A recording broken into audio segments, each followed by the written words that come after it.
Hi, I'm Jason Skoby, the creator and director of Ghostbustin 911. And I'm Cory Deveney, editor and co-producer of Ghostbustin 911. And we're going to do director's commentaries of episodes 2, so stick around and enjoy. Starting out with one of the Irish names, Thomas O'Brien. Yep. Well, it's Thomas O'Brien there. I ain't afraid of no ghost. Top of the Ghostbuster to you, lad. So once again, this is, if you saw episode 1, you know that this is Jason's brother-in-law, Brian Gruber. And we kind of came up with a joke where, we kind of had the name tag fiasco where we had misspelled name tags of the original characters of the movie, and then through most of the series, nobody had name tags. And then we finally ordered name tags for our recruit, mostly for the joke of Fresh Meat, the recruit, the prank the guys play on him. Yep. But we still never got an O'Brien name tag, and he mentions it in this scene where he can't wait to get his name tag. So yeah, we never got him one. The poor guy never gets branded. Did you notice when he was using his radio, he acted like it was a cell phone? Oh, really? yeah, you're right. Hello. Those are actual Motorola MT500s. I didn't get the stubby antennas for them, though. Those are really hard to find. Right. But it got to the point where, why am I trying to be so close to the movie?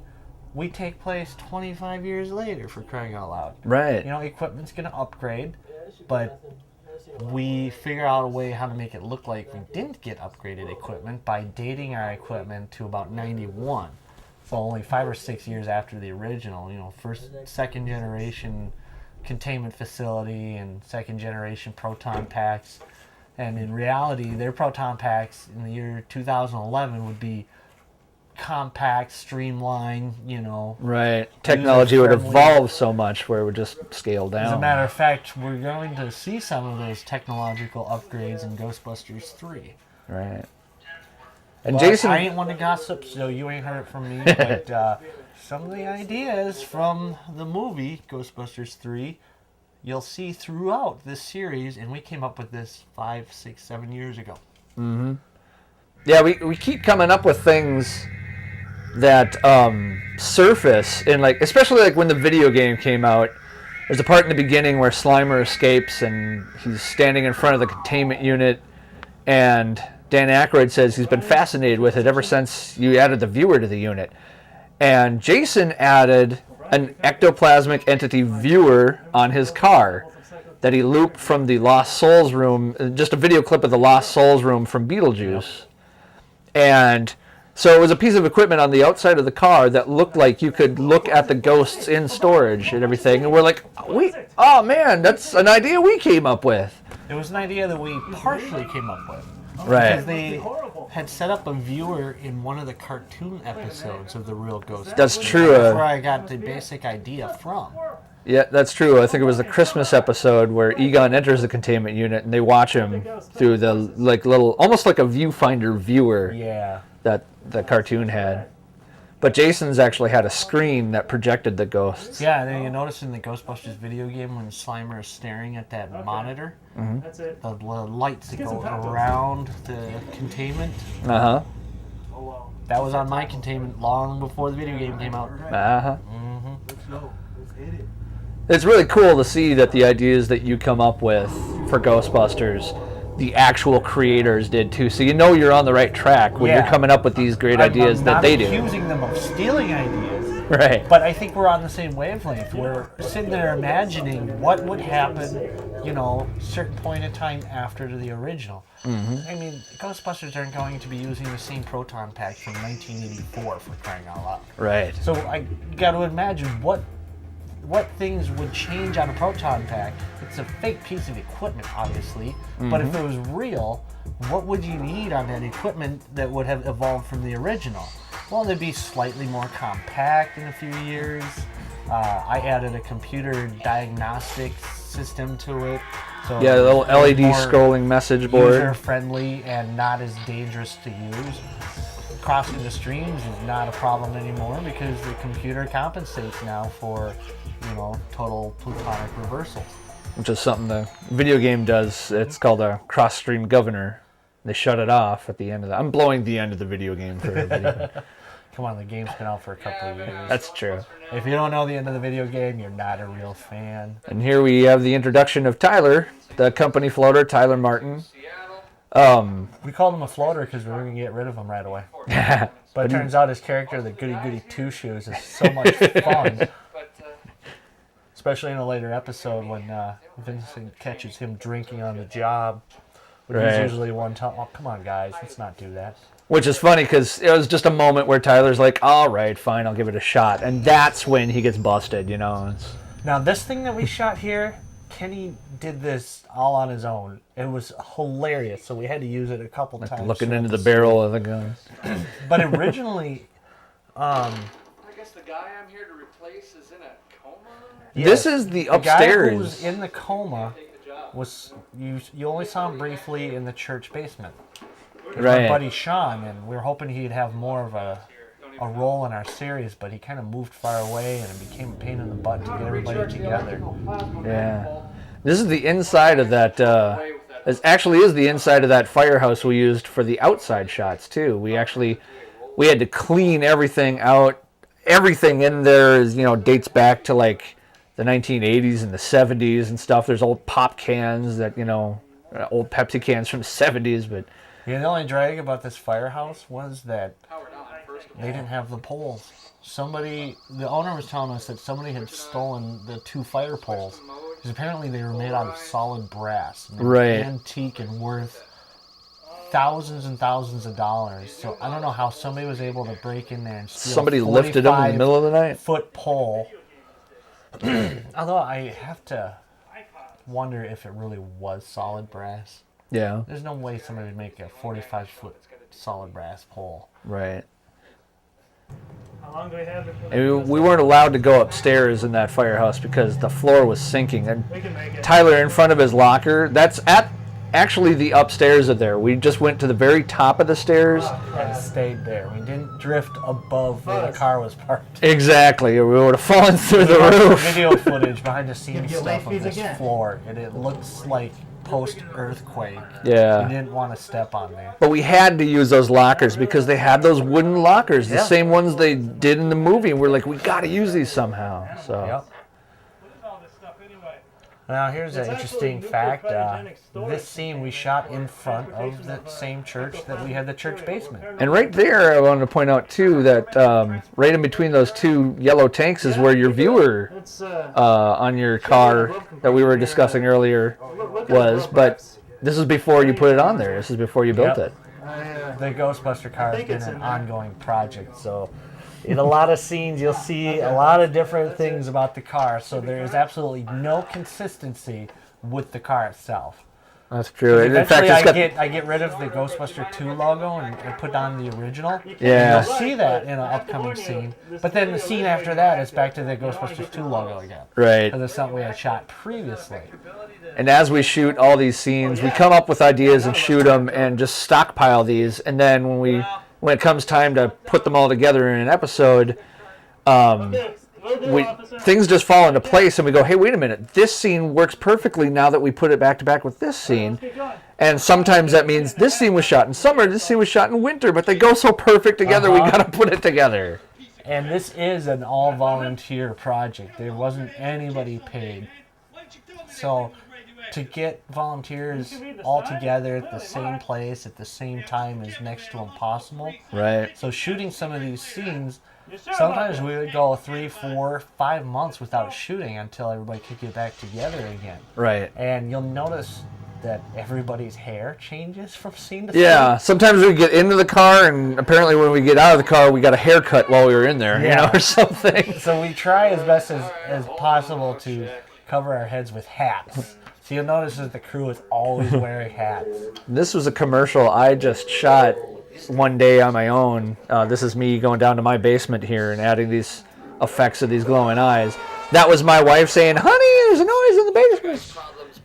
And we wanted more of the commercial breaks, but we weren't getting enough parody commercials stockpiled.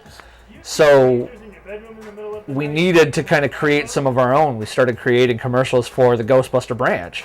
that they would advertise their services during their show. Right. And we figured in the movie, since the Ghostbusters were their own characters in their own commercials, we're not trying to copy the movie, but... Oh, and now the viewer's back, I see. Yeah. But in a franchise situation, to feel more like they're your next door neighbor, the Ghostbusters would probably continue the tradition of local branches being in their own commercials. Right. So we're not trying to copy the movie here, but we are copying what the movie probably would have set as a precedent for a future franchise. Right. I mean, it's just like, you know, my wife works for a big corporation, and you would not believe the rules and regulations they have for just their logo and how it appears. And, you know, if Ghostbusters, that was Minnesota, I mean, Ghostbusters. Ghostbusters, yeah, sure you did. We are the Twin Cities Ghostbuster there.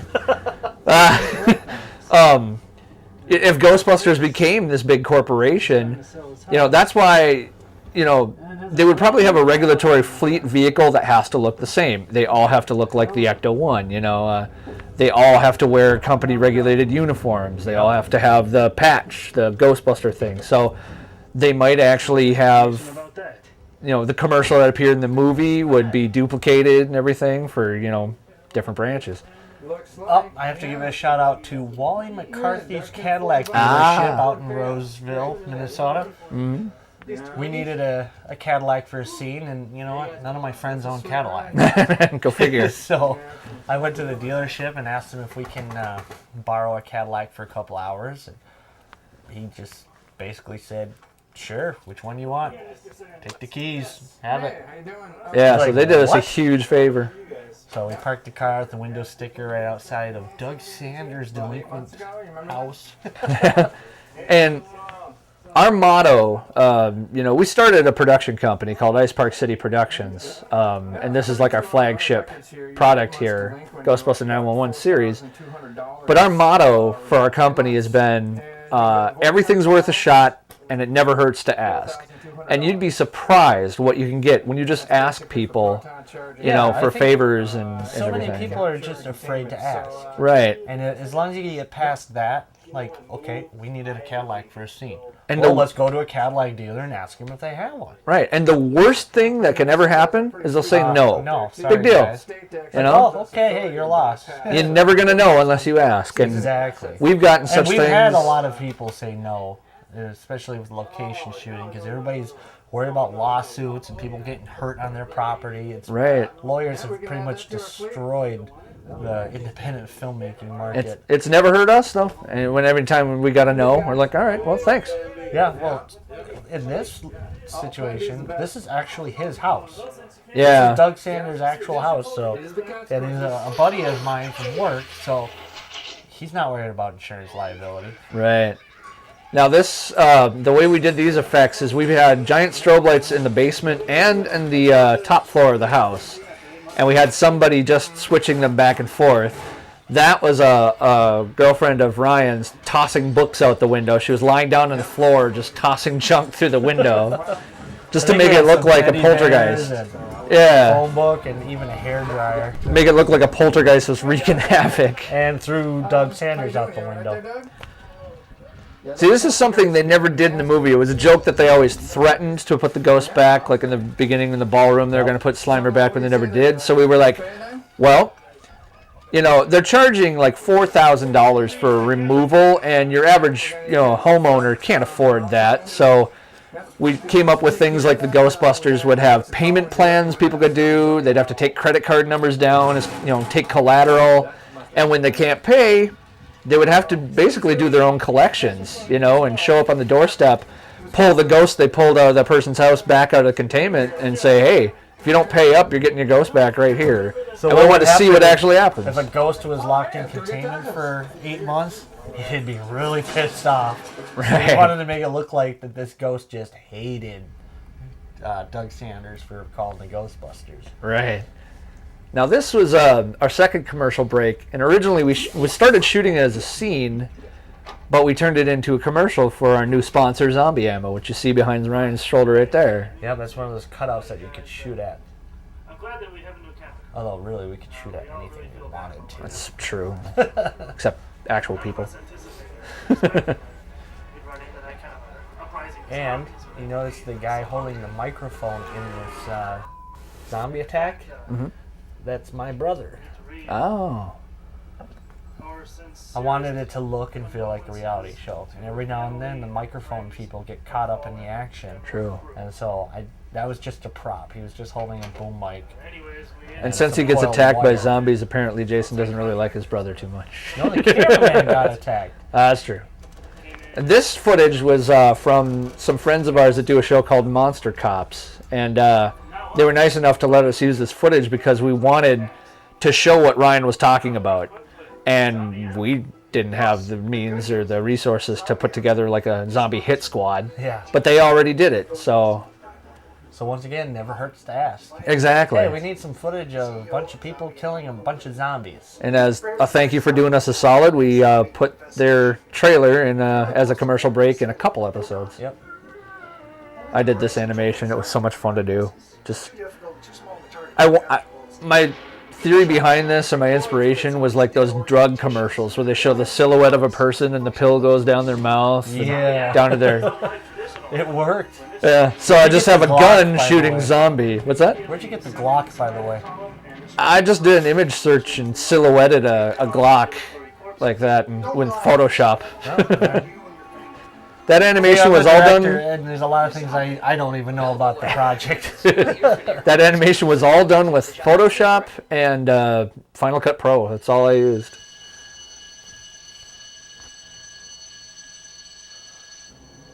Now this Let's talk about this firehouse firehouse. is slightly different, in case you didn't notice. We needed some pole shots. You got to have them sliding down a pole, yeah. And believe it or not, once again, I'll bring up lawyers. There are very few firehouses out there that still use poles now because of injury issues. Right. If you build a brand new firehouse, you will never see a pole. They've basically been outlawed. Mm-hmm. Not directly, but nobody wants to pay the insurance on it. Right. So we searched everywhere in the Twin Cities for a firehouse that had a pole that was at least near the Ecto 1.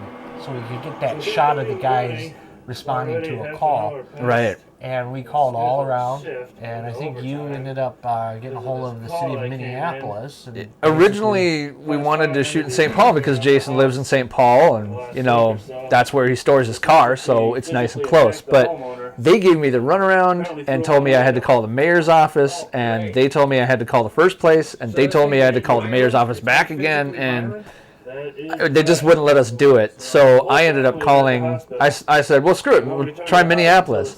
The first phone call I made, they said, oh, we have two firehouses that have poles. Which one do you want to go to and shoot? And I went, are you serious? And they said, yeah. I picked the one that's in downtown Minneapolis close to my house. And they said, what day you want to do it? And I said, how's Thursday? And they said, I'll let the guys know you're coming. They were so accommodating. Yep, we showed up and they insisted on pulling out the hook and ladder and having us pull the car in its spot. Right. We just wanted the shot of the guys going down the pole, but...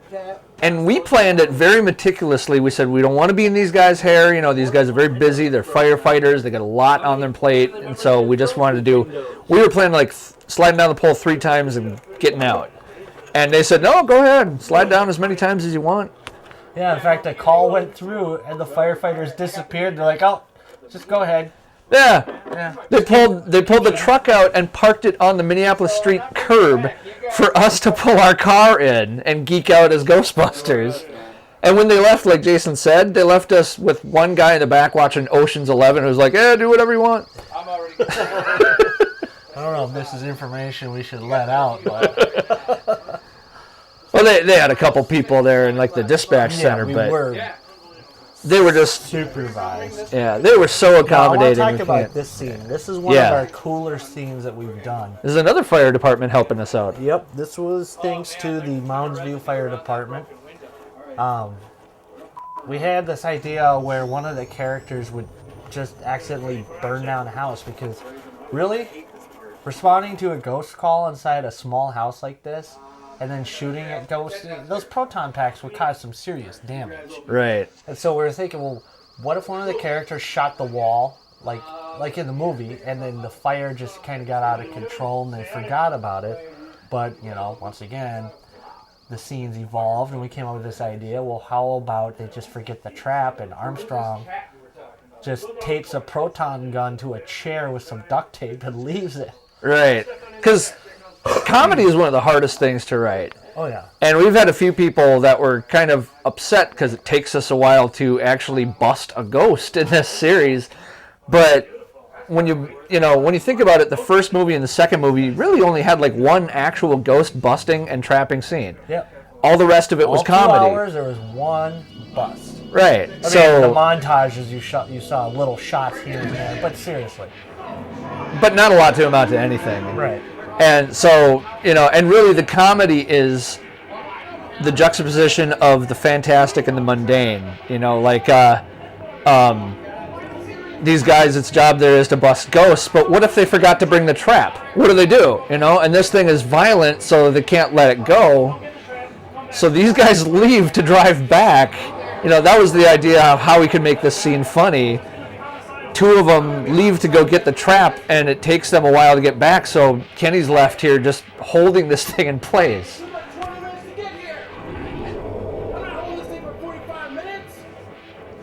So, when we were looking for a place to do this shot, I had heard that there was some developments going on around town that had some old houses that they were going to literally burn down and do like training for firefighters. Right. So I called up a friend of the family who does some of the firefighter training and asked him if he knew of any particular houses that were going to be burnt down for that purpose.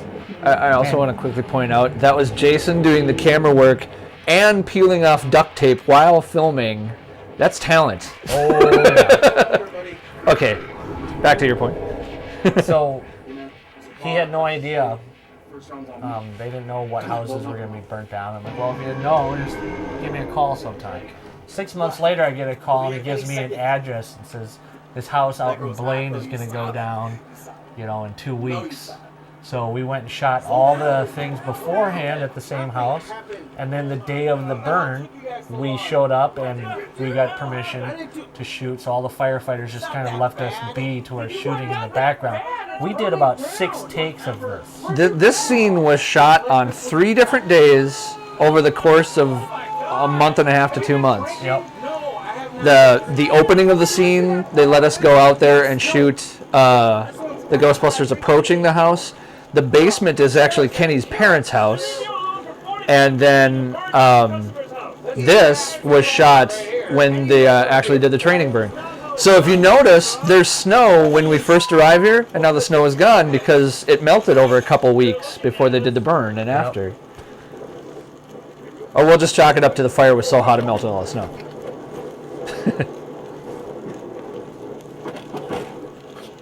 And if you notice, this is the one take right here where it was all the same shot. Up to that point, when I was watching this video, I was thinking, oh, it looked like we could have shot the Ghostbusters responding to this at a different time, a different location. Right. There wasn't any pans to the burning house all on the same take, except for the very end. Well, that was episode 2. I hope you enjoyed our little commentary. Anyone in here we can talk about? A lot of Irish names once again. Irish name. Pat Judd, police officer. Jen Motes, that's my wife. She's now Jen Deveney. Sorry about that. I bet you she was all like, Motes is Darkness cool. Radio. Deveney, what the hell is that? Darkness Radio, we'll talk about that in episode 3. Later episode.